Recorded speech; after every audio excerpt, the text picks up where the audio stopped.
बार बार दो हमसाए हमारे दरमियान आ रहे हैं, एक इंडिया और दूसरा ईरान। ये जुड़ते कैसे हैं बलूचिस्तान के साथ, जो बलूचिस्तान के इर्द गिर्द बन रहे हैं नैरेटिव। एक तो हम बात करेंगे रूस की और दूसरी हम बात करेंगे सऊदी अरब। नुकसान तो बहरहाल पाकिस्तान को काफ़ी हो चुका हुआ है, जो इंडिया की ईयू के साथ और फिर अमेरिका के साथ जो टैरिफ के ऊपर और फ्री ट्रेड डील हुई है, और पाकिस्तान की जो टेक्सटाइल की मसनूआत हैं उनको मिलने वाला है एक बड़ा टफ टाइम। काज़ाकिस्तान के सदर भी दौरे पे हैं, बड़े एमओयू होने वाले हैं पाकिस्तान के और काज़ाकिस्तान के। इंडिया और रूस के ताल्लुकात ख़राब हैं, पाकिस्तान के लिए अपॉर्चुनिटी है, लेकिन ऐसा कोई बड़ा स्कोप नज़र नहीं आ रहा कि कोई बड़ा ब्रेक थ्रू पाकिस्तान की इकॉनमी, सियासत और सफारत कर सकती है। नैरेटिव्स बनते हैं, टूट के फिर बन जाते हैं, और बाज़ दफ़ा तो ऐसे होता है कि ऐसे टूटते हैं कि कभी मिल नहीं पाते। कल हम बात कर रहे थे गोल गोल घूमती सफारतकारी की, और पाकिस्तान की जो सफारतकारी है वो किस तरीके से एक दायरे के अंदर घूम रही है, और उसका ताल्लुक जो है बलूचिस्तान से क्यों गहरा होता जा रहा है, पाकिस्तान के स्ट्रेटेजिक इंटरेस्ट का, पाकिस्तान की इलाकाई सियासत का, अंदरूनी सलामती का तो है ही है। और जो हमारे बलोच पाकिस्तानी हैं, दोस्त हैं, भाई बहनें हैं, उनका तो तकदीर का, ज़िंदगी का मसला है। लेकिन फिर बार बार दो हमसाए हमारे दरमियान आ रहे हैं, एक इंडिया और दूसरा ईरान। कल हमने बात की थी इन दो, लेकिन आज दो एक्टर हम और इसके अंदर ऐड करेंगे, और फिर देखेंगे कि ये जुड़ते कैसे हैं बलूचिस्तान के साथ, जो बलूचिस्तान के इर्द गिर्द बन रहे हैं नैरेटिव। एक तो हम बात करेंगे रूस की और दूसरी हम बात करेंगे सऊदी अरब की। और जब हम दो एक्टर्स इसके अंदर दाखिल करेंगे तो जाहिर है कि हम फिर पाकिस्तान की जो स्ट्रेंथ है उसको भी एवेल्यूएट करेंगे कि वो है क्या, इसको फ़ायदे क्या होने जा रहे हैं और नुकसान क्या होंगे। नुकसान तो बहरहाल पाकिस्तान को काफ़ी हो चुका हुआ है, जो इंडिया की ईयू के साथ और फिर अमेरिका के साथ जो टैरिफ के ऊपर और फ्री ट्रेड डील हुई है, और पाकिस्तान की जो टेक्सटाइल की मसनूआत हैं उनको मिलने वाला है एक बड़ा टफ टाइम। और नई मार्केट हमने कभी तलाश नहीं की। हम एक ही दुकान खोल के बैठे थे अपने स्पेशल स्टेटस के ऊपर यूरोप में और कंसेशंस के ऊपर यूएस में। हमने कभी इसको एक्सपेंड करने की कोशिश नहीं की। और फिर ये कि अब ये तब्दीलियां तो हो रही हैं, और एकदम से जो है इंडिया ने एक आलमी इलाक़ाई सियासत में एक अपने कद को बढ़ाया। लगता है कि एक द्यो निकल के सामने आया। क्या यह द्यो है या नहीं है, और पाकिस्तान को इससे फ़िक्रमंद होने की कितनी ज़रूरत है, और ये कि ये जो इंडिया द्यो बना है इसमें इसके जो ताल्लुकात हैं वो रूस के साथ कैसे होंगे। अब इन्होंने अमेरिका से कहा कि हम जो है रूस से तेल नहीं खरीदेंगे। ईयू की भी कुछ ऐसी शराइत सामने आना शुरू हो गई हैं, जिसमें ईयू ने कहा कि हम उन प्रोडक्ट के ऊपर कंसेशंस ना देंगे और ना लेंगे जिसमें इस्तेमाल होगा रूसी तेल इंडिया के अंदर। तो ये बन गई है बड़ी एक आम डिबेट। अब ये ताल्लुकात जो हैं वो इंडिया के और रूस के जो हैं वो पेचीदा तो हो रहे हैं, लेकिन इसमें पाकिस्तान के लिए क्या अपॉर्चुनिटी है। जब अफ़गान सोवियत वार का ख़ात्मा हुआ उसके बाद से हमारे रूस के जो ताल्लुकात जो हैं वो आहिस्ता आहिस्ता जो है, पहले उसमें जो है वो हिद्दत कम हुई, उसमें जो एक दुश्मनी का अंसर कम हुआ, और अभी करीब करीब ये पहुंच गई थी कि नॉर्मलाइजेशन, और नॉर्मलाइजेशन से शायद अभी दोस्ती का सफ़र शुरू होने होने जा रहा है। और ये शायद एक और अपॉर्चुनिटी है जिसके अंदर पाकिस्तान के लिए अपॉर्चुनिटी हो, और शायद रूस के लिए अपॉर्चुनिटी है। और रूस हो सकता है पाकिस्तान को उसी तरीके से अपने सियासी और तज़वीराती मकासद के लिए इस्तेमाल करे जैसे कभी अमेरिका करता है पाकिस्तान को बैलेंस करने के लिए। अमेरिका कभी इधर दबाव डालने के लिए, कभी उधर दबाव डालने के लिए, कभी कहता है कि इससे मिल लो, इससे ना मिलो, ये ताल्लुकात तुम्हारे लिए अच्छे हैं, ये ताल्लुकात तुम्हारे लिए बुरे हैं। पाकिस्तान की तो तजारत रूस के साथ है ही तकरीबन, उस टोटल इंपोर्ट एक्सपोर्ट $2 बिलियन की बड़ी मुश्किल से पहुंची है, और इंडिया की तो ये $68 बिलियन की है, और ये एक दौर में इससे भी ज़्यादा थी।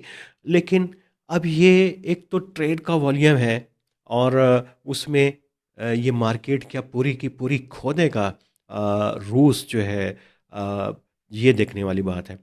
फिर रूस के पास मुतबादिल क्या है? रूस के पास क्या पाकिस्तान के पास ऐसा कुछ है कि मुतबादिल बन सके?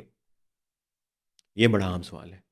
आपने देखा होगा कि पाकिस्तान के तो अपने जो मसाइल हैं अंदरूनी और माशी इस्तेकाम के, वो बड़े दिगरगू हैं, और 288 और पाकिस्तानी कंपनियां जो हैं उज़्बेकिस्तान में चली गई हैं, सेंट्रल एशिया चली गई हैं।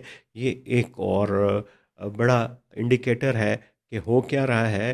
पहले ये सरमाया कभी मलेशिया जाता है, कभी गल्फ़ जाता है, दुबई जाता है, अबू धाबी जाता है।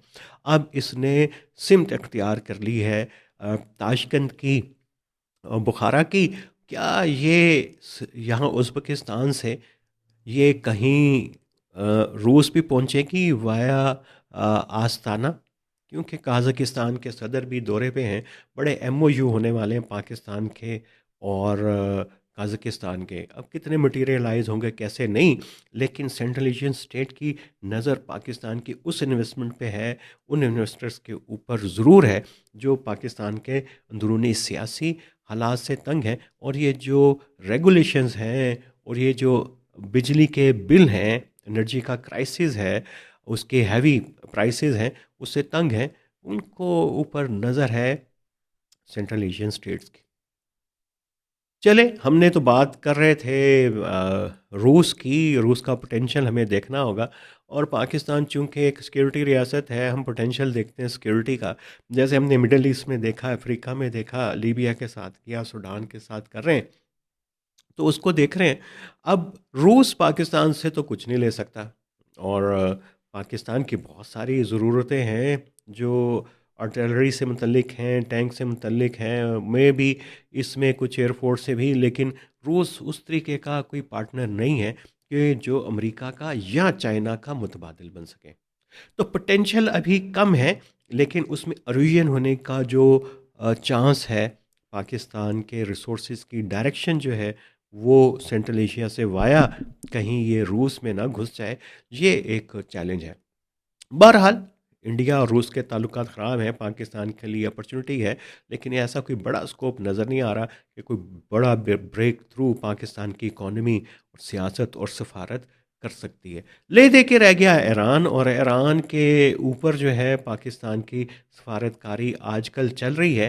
पिछले कुछ हफ्तों से शुरू तो गाज़ा और इज़राइल के तनाज़े के ऊपर हुई थी, लेकिन अब आ गई है ईरान के ऊपर, और पूरी जो गल्फ़ कंट्रीज़ हैं वो गो में थीं। अगर हमला हुआ तो फिर ईरान उनके ऊपर हमला ना कर दे, अमेरिका का अगर हमला हुआ तो। ये चल रही थी कि ऐलान हुआ, और पाकिस्तान के लिए एक और स्पेस बनी, और स्पेस अभी नहीं पता कि हम बहुत इसमें मेंबर हैं, मुबसर है। लेकिन ये कि पाकिस्तान तो हमसाया तो है, ईरान का इमीडिएट हमसाया भी है, उसकी से भी होगी इस सारे डिसीजन मेकिंग के अंदर। जो भी फैसला होगा डिसआर्म करना होगा, और फिर ये ईरान का जो एटमी प्रोग्राम है, पाकिस्तान का एक माजी ईरान के एटमी प्रोग्राम से मुतल्लिक तो है, और अमेरिका वो भूला नहीं होगा, उसके जहन में होगा। और शायद यही एक वजह है कि पाकिस्तान को जो है इसके अंदर शामिल जो है वो किया गया। जब ईरान की बात हुई तो फिर ओमान पे, पहले तुर्किया के अंदर ही मुज़ाकरात हो रहे थे अमेरिका के और ईरान के, और जिसमें 8 ममालिक और शामिल होंगे पाकिस्तान समेत। अब उसको ये ओमान में शिफ्ट कर दिया, और ओमान आपको पता है ये बड़े अरसे से एक गैर जानिबदार मुल्क का रोल अदा कर रहा था। और सुल्तान काबूस जब फोत हुए तो उसके बाद से तब्दीलियाँ आ रही हैं। ऐसे लगता था कि ये तो स्विट्ज़रलैंड है मिडल ईस्ट का, इसको कोई लेना देना नहीं, कोई जंग हो रही है, कोई ऊपर जा रहा है, कोई नीचे है। लेकिन अब बड़े तेज़ी से वो अपनी कोई सियासी अहमियत बनाना चाह रहा है। और ओमान आपको पता है कि ईरान का तो हमसाया है ही, बॉर्डर मिलते हैं। इस ये पाकिस्तान का भी हमसाया है इमीडिएट इंडियन ओशन के अंदर, और ग्वादर तो पाकिस्तान ने लिया ही ओमान से था।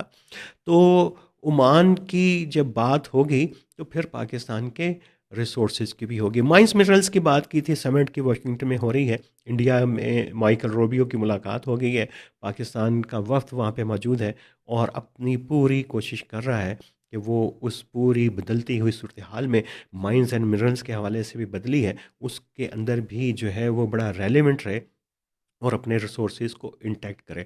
लेकिन प्रॉब्लम वही जो हमने कल बात की थी कि बलूचिस्तान की सिक्योरिटी है, और उसकी वजह से पोटेंशियल जो है पाकिस्तान का एक्सप्लोर करने का, वो और उसको सेल करने का इंटरनेशनल मार्केट के अंदर, वो पोटेंशियल जो है कम हो गया। और ये जो हालिया हमले हुए और ऐसे मौके पे हो रहे हैं जब बड़ी ग्लोबल रीजनल तब्दीलियाँ हो रही हैं, तो ज़ाहिर है कि इसने पाकिस्तान की डिप्लोमेसी को भी प्रेशर में डाला है। सिक्योरिटी तो है ही है, पाकिस्तान के जो सियासी है, रीजनल सियासत है, उसको भी इसने दबाव में डाला है। और हम जो है बलूचिस्तान के किसी ऐसे हल की तरफ कि वो लगे कि पाकिस्तान एक बहुत मस्बत पेशरफ्त कर रहा है, बलूचिस्तान के लोगों को लगे कि अब चीज़ें जो हैं दुरुस्त समतने जाने शुरू होंगी, लेकिन वो हम एक उसी मांत्रा के अंदर हैं कि ये एक्सटर्नल इन्फ्लुएंस वो होगा, इंडिया का भी हो सकता है। और इंडिया अभी तो धुरंधर जो एक फ़िल्म आई है, अगर आपने नेटफ्लिक्स पे देख ली है, वो नूरुल हुदा शाह ने आज एक्स पे उस बड़ा अच्छा तबसरा किया कि ये इतनी जल्दी इतनी बड़े बजट की फ़िल्म जो है नेटफ्लिक्स पे रिलीज़ करना क्या मानी रखता है, क्योंकि उसके अंदर बड़े मैसेज हैं पाकिस्तान के लिए, कराची के लिए, और कि हम तो अब घर घुसेंगे भी और मारेंगे भी। ये एक फ़िल्म के ज़रिए शायद मैसेजिंग करने की बात हो रही है, क्योंकि हम तो हैं ही नैरेटिव पे बात करते हैं, तो ये नैरेटिव भी फ़िल्म के ज़रिए भी नैरेटिव फॉर्मेशन कन्वे होती है। अगर ट्विटर के ज़रिए हो सकती है, कोलंबिया के और ट्रंप के अमेरिका के सदर में एक जंग चलती है ट्विटर के ऊपर, और फिर ट्विटर के ऊपर ही उसकी सुलह हो सकती है।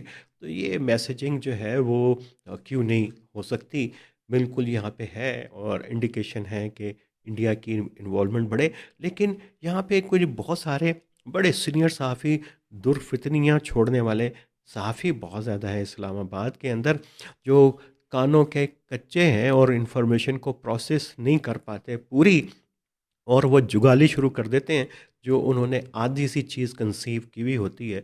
एक पुराना आर्टिकल मेमरी की वेबसाइट पे चला था, मेमरी को बड़ा मुतनाज़ा यहाँ पे समझा जाता है, वाशिंगटन बेस एक थिंक टैंक है जिसके अंदर इसराइल के कर्नल की भी इन्वॉल्वमेंट है, और उसको जो है इसराइल के साथ टैग किया जाता है। और उसकी एक रिपोर्ट बलूचिस्तान के हवाले से बलूचिस्तान स्टडी ग्रुप की चली थी, शायद आपको याद होगा, पिछले साल हमने मार्च अप्रैल में इसके ऊपर बड़ा तबसरा भी किया था खुल के कि ये है क्या और इसको परसीव कैसे किया गया है यहाँ पे। वो बिल्कुल गलत कॉन्टेक्स्ट के अंदर यहाँ पे उसको परसीव किया गया, और अब उसी रिपोर्ट को बुनियाद बना के, और एक आधी जो मुलाकातें हैं उनको बुनियाद बना के कहा जा रहा है कि इसराइल इस खत्े में आ गया। इसका मतलब क्या है? यहाँ पे आता है सऊदी अरब का फैक्टर। सऊदी अरब का फैक्टर तो ये भी था कि कल पुतिन की और जो मोहम्मद बिन सलमान उर्फ MBS की टेलीफोन पे बात हुई है, और उन्होंने अपने ताल्लुकात को रिव्यू बेहतर करने की बात की है। लेकिन ये जो प्रॉक्सीज़ हैं इधर बलूचिस्तान, सिस्तान बलूचिस्तान के अंदर, वो उन जैश उल अदल जैसी, जिसका हम बार बार कह रहे हैं कि पब्लिक फाइटर्स फ्रंट बन गया हुआ है, वो तो एक सऊदी अरब की प्रॉक्सी के तौर के ऊपर लोग जानते हैं, जो ग्राउंड के ऊपर हैं ईरान और पाकिस्तान के बॉर्डर के ऊपर। बहुत सारे लोग शाहिद भी इसके बारे में कहते हैं। अगर ये सऊदी प्रॉक्सी है या प्रॉक्सी थी, क्या फिर सऊदी और इज़राइल का कोई जॉइंट वेंचर है? क्योंकि ये इसी जो जैश उल अदल का एक जंदुल्ला का पूरा फैक्टर था, और ये US के साथ भी इसके कनेक्शंस जो हैं वो जोड़े जाते रहे हैं माजी के अंदर। लेकिन ये असल में मुदाखलत इंडिया की हो, या एक परसीव्ड इसराइल की हो, और या उसका पोटेंशियल हो, या उसके बारे में बातचीत हो रही हो कि इसराइल को कहाँ कहाँ पे क्या करना चाहिए और कैसे कल्टीवेट करना चाहिए, तो उसको आप बुनियाद बना के पूरे एक अमल को आप मुअत्तल नहीं कर सकते कि आप बलूचिस्तान में कोई सियासी अमल शुरू ना करें, क्योंकि यहाँ पे तो उसकी मुदाखलत है, यहाँ पे तो उसकी मुदाखलत है। ये महज सनसनी फैलाने की, गैलरी प्ले करने की बातें हैं, जो विक्टिम्स हैं बलूचिस्तान के अंदर, उनके ज़ख्मों पे नमक पाशी करती हैं और कुछ नहीं करती। और ये पाकिस्तान की रियासत का चेहरा बिगाड़ती हैं, इस तरह के नैरेटिव जो लोग फैला रहे होते हैं।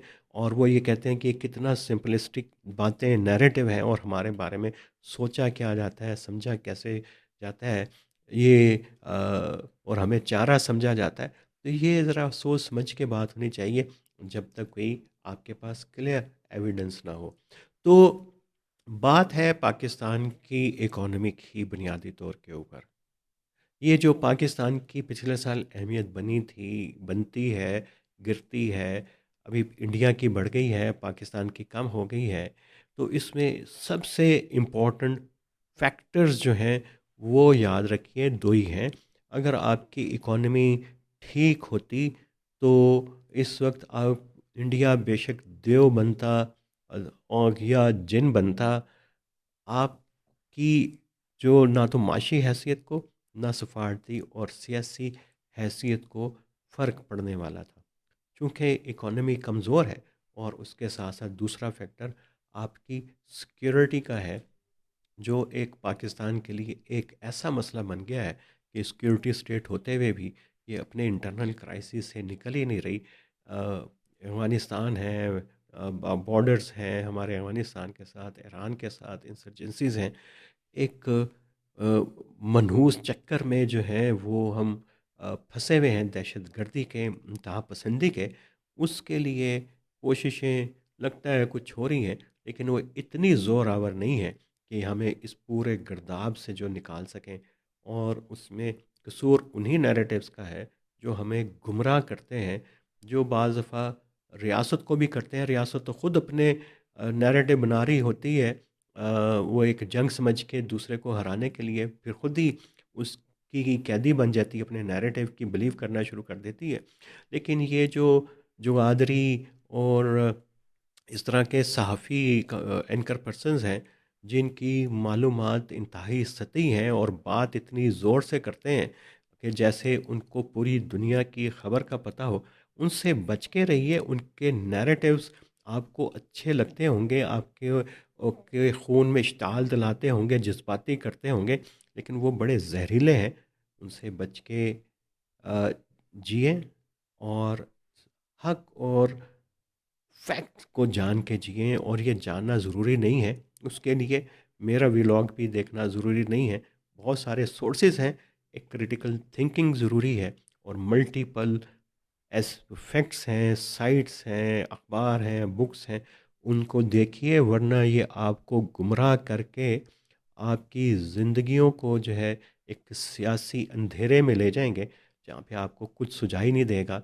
और ये अपनी नन्ही सी मोमबत्ती से आपको हाँकने की और डंडे से हाँकने की कोशिश करेंगे। आज के लिए इतना ही। जुड़े रहिए नैरेटिव्स विद आमिर राना के साथ।